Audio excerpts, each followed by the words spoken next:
Hello traders, welcome to RKL Shares. நான் உங்கள் Ramanathan, stock adviser. Monday market எப்படி trade ஆச்சுன்றதை நம்ம பார்ப்போம்.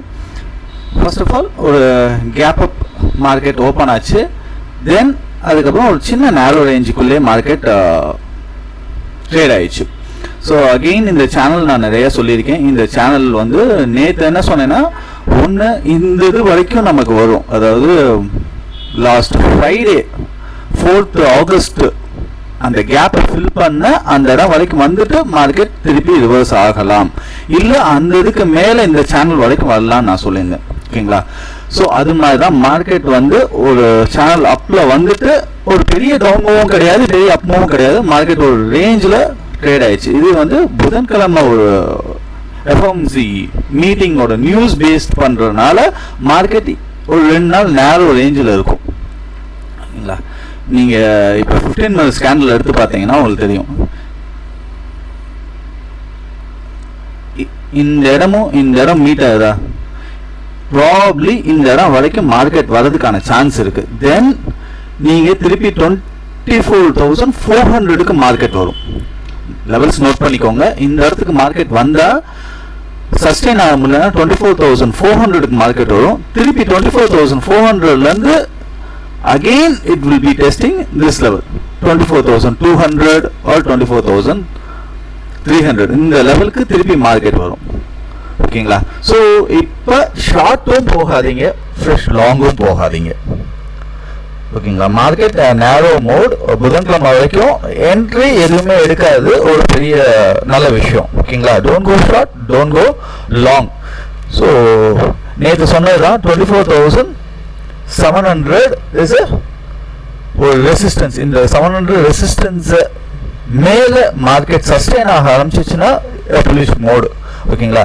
சஸ்டெயின் ஆக முடியலன்னா market will come back and retest this levels. ஓகேங்களா? 24,400 24,250 இந்த ரெண்டு லெவலையும் நீங்க நோட் பண்ணிக்கோங்க. மார்க்கெட் 24,700க்கு ரெசிஸ்டன்ஸ் எடுத்துச்சுன்னா இந்த ரெண்டு லெவல்ல மார்க்கெட் வரும். Okay, coming back to Bank Nifty. நான் பேங்க் நிஃப்டி உங்களுக்கு நிறைய தடவை சொன்னேன். இந்த ஒரு 5 to 7 days வீடியோவில் உங்களுக்கு 50,750 இது ஒரு ரெசிஸ்டன்ஸ் சொன்னேன்.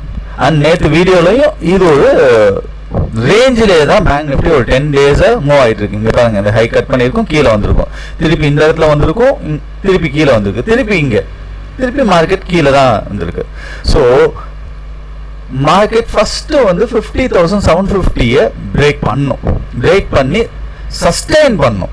இன்ட்ராடே பிரேக்லாம் கிடையாது, ஒரு நாள் மேலே வச்சு க்ளோஸ் பண்ண கிடையாது. 2ஆம் நாளும் அதுக்கு மேலே சஸ்டெயின் பண்ண ஆரம்பிச்சிச்சுன்னா தென் we can see 51,000 is another resistance. ஓகேங்களா? 51,000 another resistance. 51,000 பிரேக் ஆச்சுன்னா 51,600 கண்டிப்பாக போகும். ஸோ பேங்க் நிஃப்டியை பொறுத்த வரைக்கும் 50,750க்கு மேலே சஸ்டெயின் ஆகணும். இன்ட்ராடேயோ 1 hour சார்ட்டோ இல்லை, அட்லீஸ்ட் அனதர் 1 day நாச்சும் அந்த சஸ்டைனபிலிட்டி இருக்கணும். இருந்துச்சுன்னா 51,600 நம்ம பார்க்கலாம். இதுதான் பேங்க் நிஃப்டியை பொறுத்தது. அண்ட் பேங்க் நிஃப்டி ஒரு சப்போர்ட்ஸ் நீங்கள் பார்த்தீங்கன்னா 49,950 அண்ட் 48,700 இது ரெண்டுமே ஒரு சப்போர்ட். இந்த இடத்துல மார்க்கெட் பவுன்ஸ் பேக் ஆக சான்சஸ் ஆகுது.